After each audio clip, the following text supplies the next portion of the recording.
Today I'm going to share with you the 3 weight loss habits that helped me lose 15 pounds over 50 when nothing else was working. Hi guys, I'm Suzanne and I'm on a 40-pound weight loss journey over 50 years old. I've been able to lose 15 pounds so far. And one of the things that I did that helped me lose that was I started incorporating more vegetables with my food. Now, I did a video that goes into a lot of detail about exactly what I did and how I did it when it comes to the vegetables, but I'll give you a little bit of detail in this video as well. So one of the things that helped me was when I started eating a vegetable first, or at least at the beginning of my meal, I noticed that I was fuller faster from the fiber in the vegetables, and I noticed I didn't eat as much of my meal either. And as I ate more meals using that hack of eating my vegetables first, after a while I noticed I stopped craving sugar treats.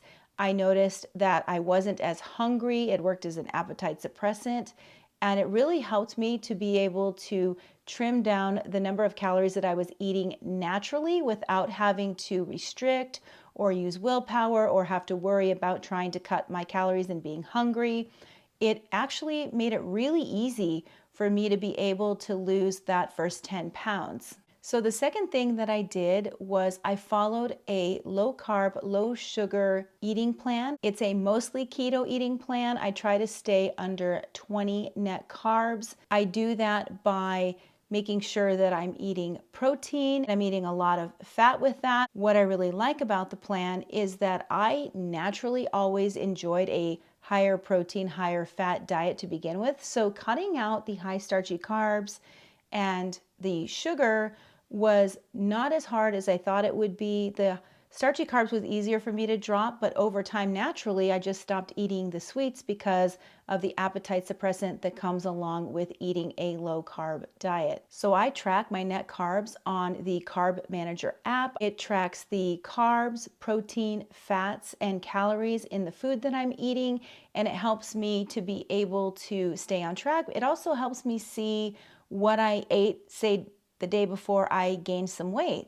So using that Carb Manager, I was actually able to learn the different meals that I would eat that would either make it so that I would gain weight, or if I would plateau, or if I would lose weight. And I was able to see patterns over time by changing the different things that I would eat in my diet. Say I would have a little bit more of a higher carb day, maybe I'd have a cheat meal the day before, I would notice that I would definitely start to gain weight. Probably a little water weight from eating a higher carb diet. Could also have been just that I put on weight pretty easily when I start adding in a lot of carbs.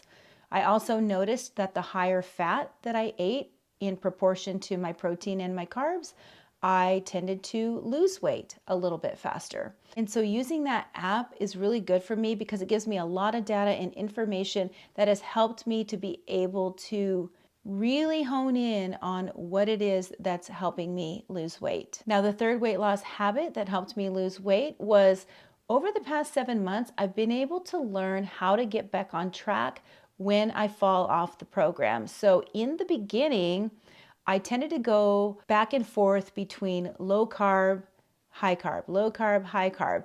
And it was a little bit challenging for me to stick to the plan in the beginning because I had not developed the habit yet of doing the low carb lifestyle.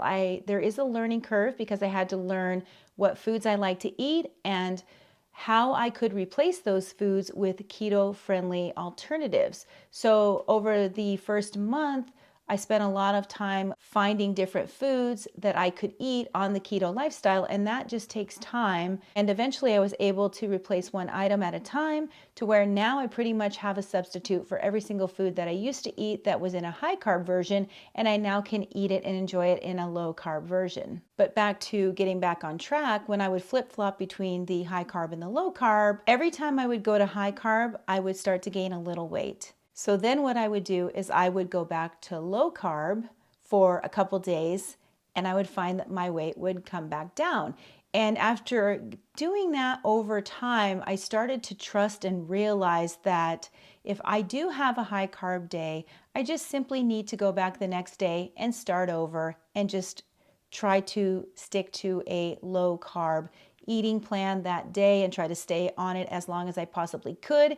And then if there was a point where I really felt like I needed a high carb day because for whatever reason, I just didn't have the willpower to not do that, or I really was craving a donut or something that had high carbs in it, I would just allow myself to do that. And then the next day, I would see the scale go up a little and I would get right back on track.